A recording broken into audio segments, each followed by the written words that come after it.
Principal as Capacity Builder. Let's review where we've been so far. An effective school leader puts everyone on the same page. He shouts the vision from the rooftop, invites teachers and parents into discussions about how best to achieve it, formalizes it with action steps, timelines, and assignments, and makes sure everyone is clear on their role in seeing it through. There is no question in anyone's mind where the priority of school rests: improving instruction and student learning. Once everyone is on the same page, the principal must keep them there. As the focus keeper, the principal communicates, models, and supports the commitment to improved instruction and student learning with a highly visible presence and instructionally focused actions. But the question or challenge is always the same: where do I find the time? What do I give up? This leads us to the principal as capacity builder. Building the leadership capacity of the teachers and staff around you and motivating them to continuously improve is one way to make time for the things that matter most to your work: teaching and learning. Let's start by reviewing the indicators. The principal develops the leadership capacity of others in the school. The principal participates actively with the school's team. The principal celebrates individual, team, and school successes, especially related to student learning outcomes. The principal provides incentives for teacher and student accomplishment. We'll start with the first indicator, since that sets the tone for the others. The principal develops the leadership capacity of others in the school. Let's go straight to the action. I think in a nutshell, it's about giving them the opportunity, giving them the responsibilities to lead and letting them have those experiences and being willing then to come alongside them and support them in that process. For me personally, I think you really have to let go of some things, and if that means they might not go as smoothly as you hoped or think they could, that's okay, because I think it's part of the process of allowing others on your staff to develop those leadership skills.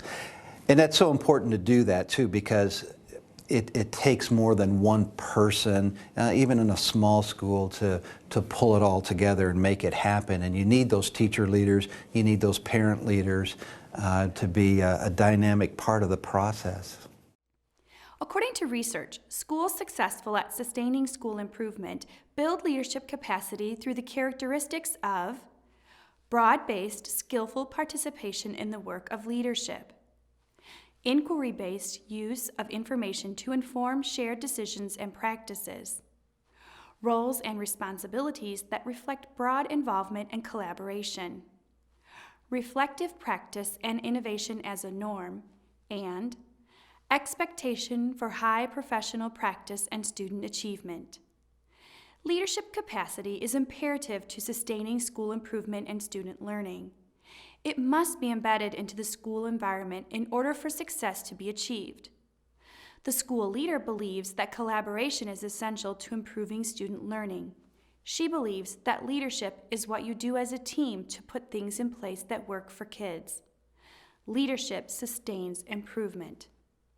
Here, a high school principal shares one way to build autonomy, and then we'll take a look at a couple more approaches. I think a big part of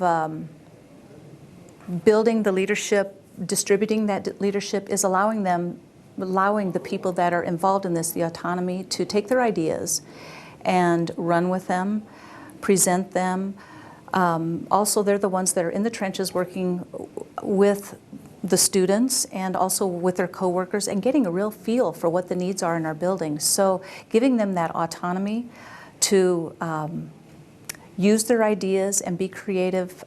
To me, that's just really simple to do because I just love what they come up with. I mean, they are creative, and they're very interested in changing the culture of our building. So it's very easy for me to do, to allow that to happen. And that's just my style too, to see that and celebrate that and be a part of it. It's been great for me to be able to watch and see us move forward. Aside from building autonomy, let's see another way in which principals intentionally build leadership capacity in their schools. We'll hear from a teacher reflecting on how her principal helps develop leadership roles in a way that builds trust among the staff to turn to one another for mentoring. Let's listen. That he'll ask them to lead different sessions. We have different teachers volunteer to lead training sessions or professional development activities, or some teachers will share what they've been doing in class. I think it does a lot for the morale that teachers, again, feel that their opinion is valued and that they're trusted in the job that they are doing and valued in the job that they are doing. Well, it really makes you stop and think that if it's working so well in their classroom, how could I maybe use it in my own classroom or implement a similar idea to my classroom? And to know that I have someone down the hall who has used it and tried it and had success with it, that I can go to that person and seek them out as a resource whenever I go to implement it in my classroom. And still more to come. Here, the principal of that last teacher expands on his role, and that of the leadership team as well, in collaboratively building leadership capacity in his school. Let's listen. We've asked a lot of things, new things for them to step out of their comfort zone and help in leadership roles. For instance, with our literacy team, we didn't just ask the English department. We went to the social studies department, to the math department, because we've made a literacy improvement basically a high priority here. But we need to tackle this school-wide. And that's really been, I think, a key motivating factor. And that as far as ownership and leadership have gone hand in hand here at the school. We also feel that we have professionals here, and they have expertise in many different ways. And so we've used that in, I guess, a leadership role, having a social studies teacher mentor maybe younger teachers in strategies. So I think we've done a nice job. The leadership team has done a nice job in delegating those responsibilities.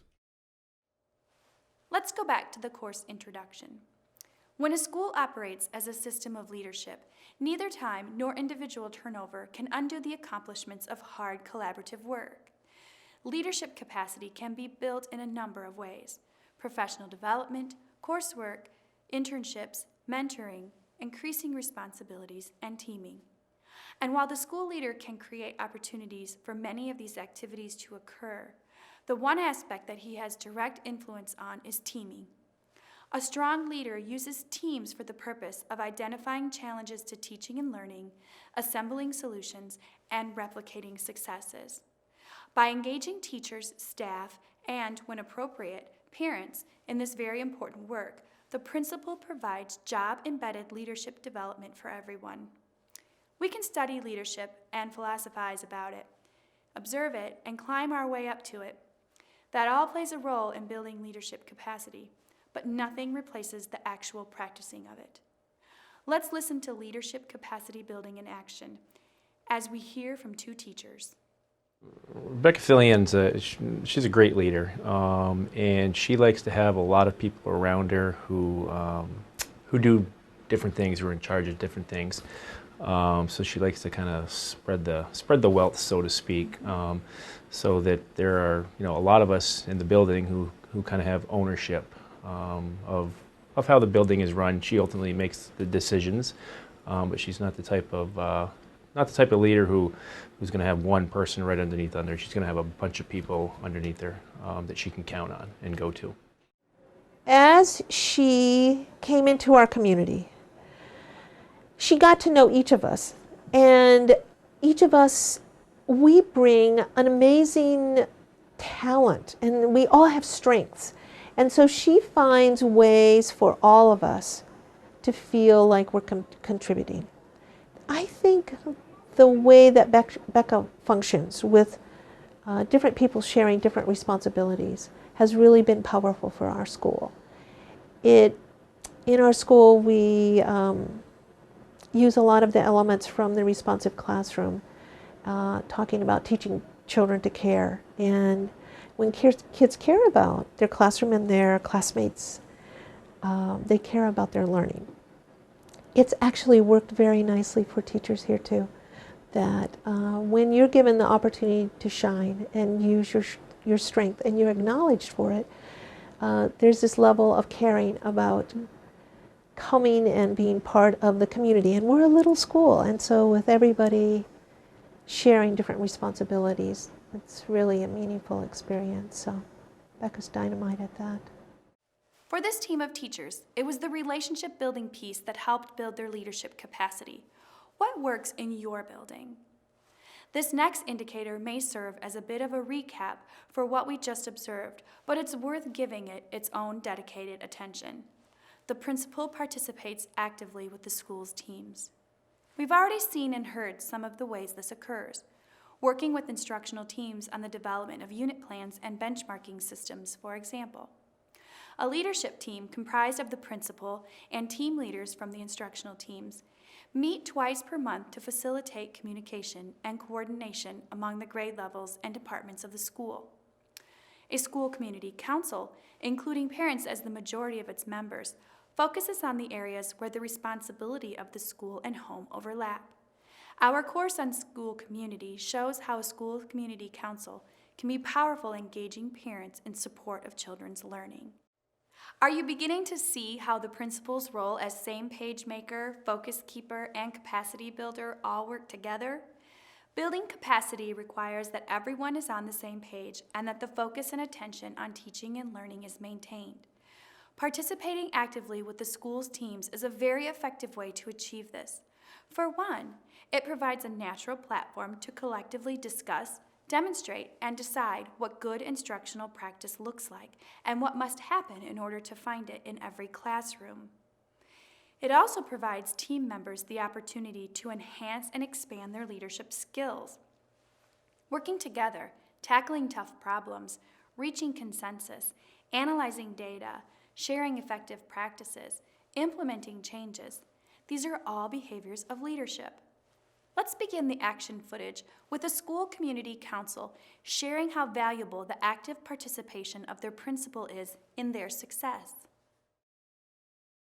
I am not the type of leader that will lead alone, and really I fundamentally believe that when teachers come together and groups of people come together, their collective power brings them to a new level. So for me, that's how I encourage leadership, is for us to come together around a common problem or a subject area and put our collective minds together to find the best ways that we can accomplish our goal. What we do is we have allegiance and accountability to our small teams, but then because we create a culture through REP and just as a building of accountability to each other, so that we know there are people that are experts or have a focus in a certain area, and because we have a collective trust and a commitment to each other as a staff, but more importantly to our kids and parents, that really works.